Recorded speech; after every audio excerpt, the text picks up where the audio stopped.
광주시장 경선이 우여곡절 끝에 강기정, 이용섭, 양양자 세 후보의 대결로 정해졌습니다. 탈당 전력 있는 이용섭 후보는 득표율의 10%를 감점받고 양양자 후보는 여성 가산점을 받게 돼 경우의 수가 복잡해졌습니다. 박근혜 전 대통령에 대한 1심 선고를 지켜본 광주와 전남 지역민들은 부끄러운 역사를 다시는 되풀이하지 말아야 한다는 반응을 보였습니다. 해마다 수십 명이 찾는 남도답사 1번지 강진군 가우도에 다음 달부터 유람선이 취항합니다. 여러분 안녕하십니까? 더불어민주당 광주시장 경선이 우여곡절 끝에 세 후보가 경쟁하는 3파전으로 확정됐습니다. 탈당 전력이 있는 이용섭 후보는 득표율의 10%를 감점받게 돼 최종 후보 결정의 중요 변수가 됐습니다. 이계상 기자입니다. 민주당 공천관리위원회가 광주시장 경선에서 이병훈 예비후보를 컷오프하고 강기정, 양양자, 이용섭 예비후보 등 3명을 경선 링에 올리기로 최종 결정했습니다. 또 탈당 전력으로 문제가 됐던 이용섭 후보에 대해서는 총 득표율에서 10%를 덜어내는 감점 페널티를 부여하기로 했습니다. 탈당 전력이 있을 경우 20%를 감점하는 게 원칙이지만 대통령 선거 기여도 등을 고려해서 10%만 불이익을 주는 걸로 의결했습니다. 입당할 때는 당의 요청에 의해서 또 대선에 기여한 점 이런 들을 참정해서 10% 감상점을 적용시켜서 10%로 이렇게 결정했다는 말씀을 드립니다. 이 후보 측은 당 최고위원회가 공정성을 잃고 특정 후보에게 유리한 결정을 내린 것이라며 다시 한번 재의결해 줄 것을 요청했습니다. 우리는 민주당 최고위가 높은 지지율에 자만하지 말고 이용섭에 대한 감산 결정을 재논의하여 철회해 줄 것을 강력히 요청한다. 반면 강기정 후보 측은 탈당과 복당을 반복한 이 후보에 대해서 중앙당이 현명한 결정을 했다며 이 후보가 사과부터 해야 한다고 주장했습니다.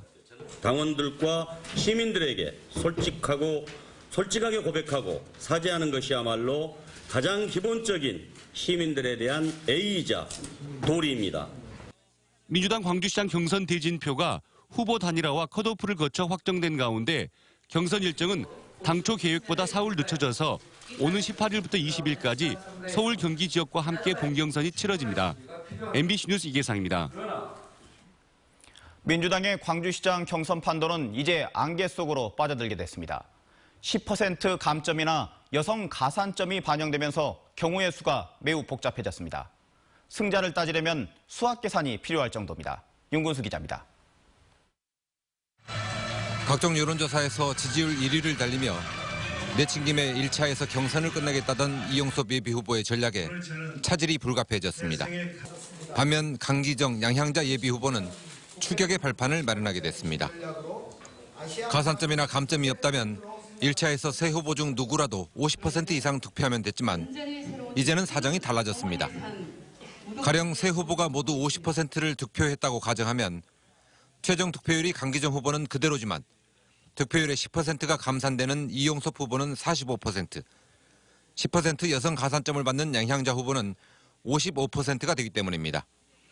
이런 계산법을 적용하면 이용섭 후보는 55.6%를 넘겨야 하는 반면에 양향자 후보는 45.5%만 넘겨도 최종 후보로 확정됩니다.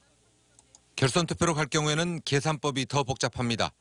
먼저 강기정, 이용섭 후보가 맞붙을 경우에 강 후보는 47.4%를 넘기면 이길 수 있고 이 후보는 52.7%를 넘겨야 승리할 수 있습니다. 강기정, 양향자 후보가 결선에서 만난다면 강 후보는 52.4%를 넘겨야 하고 양 후보는 47.7%만 넘기면 됩니다. 끝으로 양향자, 이용섭 후보가 대결한다면 양 후보는 45%, 이 후보는 55%를 넘겨야 이길 수 있습니다. 가산점과 감점 규정 때문에 경우의 수가 복잡해진 가운데 승부는 박빙 양상으로 전개될 가능성이 한층 커졌습니다. 또 과반의 대표성을 확보한다는 결선 투표의 취지와는 달리 50%를 득표하지 못한 후보가 최종 후보로 확정될 경우엔 또 다른 논란거리가 될 가능성이 있습니다. MBC 뉴스 윤근수입니다. 박근혜 전 대통령의 1심 판결에 대해 지역민들은 다양한 반응을 보였습니다. 법치주의가 실현됐다, 당연한 결과다, 이런 반응들이 많았습니다. 송정근 기자입니다. 100분에 걸쳐 유무죄 판단과 양형 이유에 대한 설명을 마친 재판부가 1심 판결을 주문하는 순간 지역민들의 눈가기는 텔레비전 화면으로 쏠렸습니다. 박근혜 피고인을 징역 24년 및 벌금 180억 원에 처한다. 18개 혐의 중 16개만 유죄로 확정되고 형량도 검찰이 구형한 징역 30년에 미치지 못해 아쉽지만 그래도 법치주의가 실현됐다고 지역민들은 평가했습니다. 직권남용이라든지 모든 부분이 어느 정도 인정돼서 법치주의가 살아있어 그런 게 굉장히 좋았던 하루였습니다. 전직 대통령의 잇따른 구속과 불명예가 국민으로서 부끄럽다며 다시는 이 같은 오점을 역사에 남기지 말아야 한다는 목소리도 많았습니다. 저런 나쁜 짓을 하면 당연히 이 중은 벌을 받아야 합니다. 나라 대통령으로서 온 국민이 다 아주 실망을 했잖아요. 지역문화예술계는 문학의 블랙리스트를 만들어 아시아문화전당 예산을 축소하고 아시아 문화중심 도시 조성 사업을 사실상 자초시킨 박 전 대통령이 당연한 심판을 받았다고 평가했습니다. 대표적인 예산 낭비 사례로 폄훼하면서 그 뒤부터 조성 사업의 미래가 불투명하게 되었습니다. 그래서 여기에 대한 책임을 묻는 것은 저는 당연한 결과이고요. 박근혜 정부 시절 끊임없는 왜곡과 폄훼에 시달렸던 5.18 민주화운동의 위상을 다시 세우고 진실을 찾아가는 계기로 삼자는 바람도 컸습니다. 처벌을 통해서 시민들의 마음을 한껏 더 한편으로는 치유해주고 한편으로는 5.18의 정신가치를 바로 세우는 그런 계기로 작용할 것으로 판단을 합니다.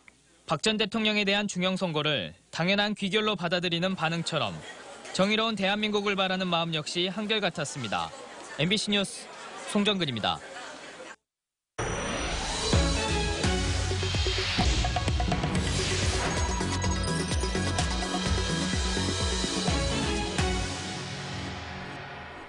해마다 수십만 명이 찾는 남도답사 1번지 강진군의 대표적인 관광지 가운데 하나가 가우도입니다. 곧 있으면 유람선이 취항해 가우도의 아름다운 경치를 색다르게 즐길 수 있게 됐습니다. 문현철 기자가 전해드립니다.